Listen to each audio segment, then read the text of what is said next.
O calibre AS-1012 é um movimento mecânico produzido pela Adolph Schild, uma renomada fábrica suíça de mecanismos para relógios. Adolph Schild era um dos maiores fornecedores de calibres para diversas marcas. Movimentos como o AS-1012 eram conhecidos por sua confiabilidade e simplicidade de manutenção. Hoje vamos explorar o relógio Héridas, que possui o calibre AS-1012, um movimento clássico de Adolph Schild, um dos maiores fabricantes de mecanismos do século XX. Adolph Schild foi uma das principais fabricantes de movimentos da Suíça, responsável por produzir calibres robustos e acessíveis. O AS-1012, desenvolvido nos anos 1940 a 1950, foi amplamente usado em relógios femininos devido ao seu tamanho compacto e precisão. Essa confiabilidade fez dele uma escolha popular para marcas independentes, como o Héridas e marcas mais conhecidas. O relógio Héridas que temos aqui possui uma caixa de ouro 18 quilates, como mostrado na inscrição na parte de trás, 18K 0,750. Isso indica que é uma peça de luxo, já que caixas de ouro maciço eram menos comuns. O mostrador apresenta design clássico com marcadores dourados e ponteiros simples, reforçando sua elegância vintage. A decoração gravada na borda da caixa destaca o trabalho artesanal da época. Joias em um movimento mecânico refere-se a pequenos rolamentos feitos de rubis sintéticos. Eles são usados para reduzir o atrito e o desgaste das peças móveis. O calibre S com 17 joias era considerado o padrão ideal, garantindo precisão e durabilidade ao movimento. Relógios vintages como esse combinam valor histórico e estético. A caixa de ouro 18 quilates já confere um alto valor intrínseco, mas o movimento AS-1012 aumenta o seu apelo para colecionadores. Relógios similares podem ser avaliados entre R$2.000 a R$10.000 ou mais, dependendo da condição, marca e mercado. Se você possui ou deseja adquirir um relógio vintage como o Héridas com calibre AS-1012, aqui estão algumas dicas de manutenção essenciais. Lubrificação a cada 3 ou 5 anos para manter o movimento funcionando sem problemas. Substituir a pulseira original caso esteja desgastada, mas mantendo a original guardada para valor histórico. Evitar exposição à umidade, pois relógios antigos têm menos resistência à água. Esse relógio é um exemplo fascinante do design e engenharia do século passado. Sua caixa de ouro 18 quilates, combinada com um movimento confiável, faz dele uma peça que transcende o tempo.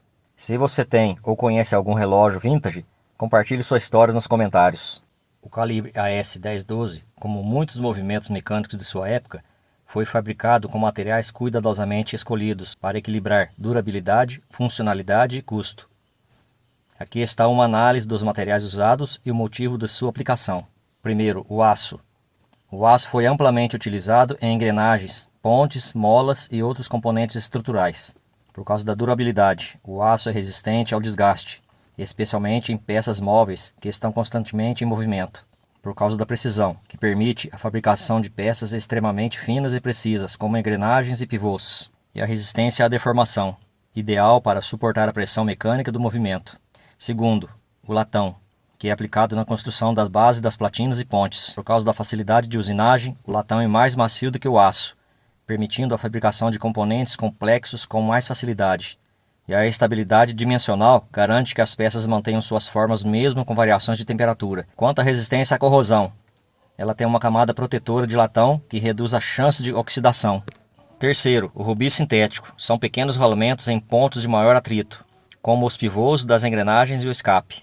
Por causa da redução do atrito, os rubis sintéticos minimizam o desgaste entre as superfícies metálicas em contato constante, que são extremamente resistentes com uma longa vida útil, preservando a precisão do mecanismo, que garante um movimento mais consistente e confiável, fundamentais em relógios mecânicos. Quarto, liga de níquel, que é comum em componentes como o espiral de balanço e outros elementos do escape, por causa da resistência a variações térmicas. Tem coeficiente de dilatação térmica reduzido, mantendo a precisão do relógio mesmo com mudanças de temperatura.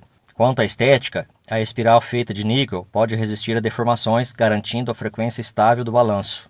Quinto, o uso do bronze em algumas engrenagens específicas, como a roda de segundos ou o tambor da mola principal, pode conter bronze. Por causa da redução do atrito, o bronze é autolubrificante e funciona bem em contato com peças de aço, e a durabilidade ideal para engrenagens que estão constantemente em movimento.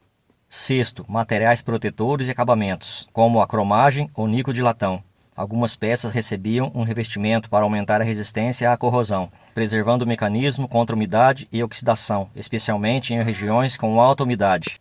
A importância da escolha dos materiais. O uso de aço e rubis garante a durabilidade do movimento mesmo após décadas de uso. Os materiais autolubrificantes ou resistentes ao atrito, como bronze e rubis, aumentam a eficiência energética do movimento. Os materiais escolhidos são fáceis de limpar e reparar, o que é ideal para a longevidade do relógio. Esses materiais combinados ajudaram o calibre AS-1012 a se tornar confiável, preciso e acessível para o mercado da época. Adolf Schild, 1844 a 1915.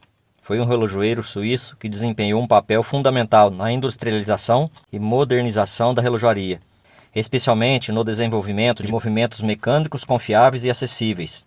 Embora sua história inicial, antes de ingressar na relojaria, não seja amplamente documentada, sua trajetória na relojaria começou em um momento de grandes transformações industriais na Suíça. O que se sabe antes de sua fama como relojoeiro está relacionado ao contexto em que ele cresceu. Ele nasceu em Grenchen, uma região conhecida por sua tradição relojoeira. Na época, Grenchen estava emergindo como um dos centros da relojaria suíça. É provável que ele tenha começado sua carreira em oficinas locais, onde adquiriu conhecimentos práticos sobre o ofício. Schild teria recebido uma formação técnica básica, comum na época, em uma região onde muitos jovens eram introduzidos à relojaria em oficinas familiares ou comunitárias. Esse aprendizado prático muitas vezes era transmitido de geração em geração, com foco na precisão manual e em técnicas tradicionais. A Suíça, na segunda metade do século XIX, estava passando por uma transição importante, com a relojaria artesanal sendo gradualmente substituída por métodos de produção em massa. Schild aproveitou essa transição para combinar técnicas tradicionais com inovação industrial. Após sua formação e experiência inicial, ele fundou a empresa Adolf Schild, AS, em 1896, que se tornaria uma das maiores fabricantes de movimentos da relojaria da Suíça. A empresa produziu milhões de movimentos mecânicos que foram amplamente utilizados por diversas marcas da relojaria ao redor do mundo.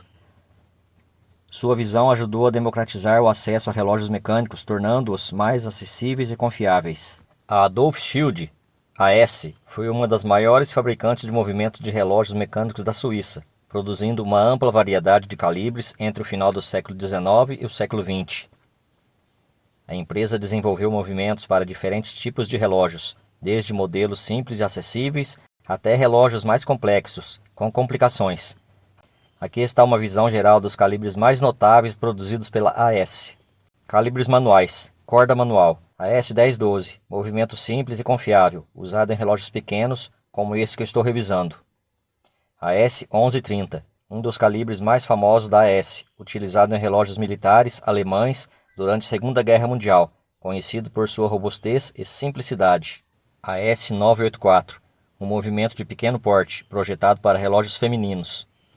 AS-1002, movimento manual básico, popular em relógios de baixo custo. E os calibres automáticos.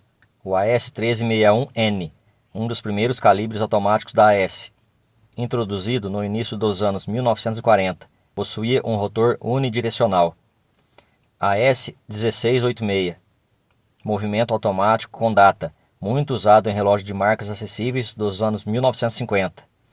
AS-1700, 1701, séries de calibres automáticos desenvolvidos nos anos 1950, com funções de data e dia da semana, em alguns modelos.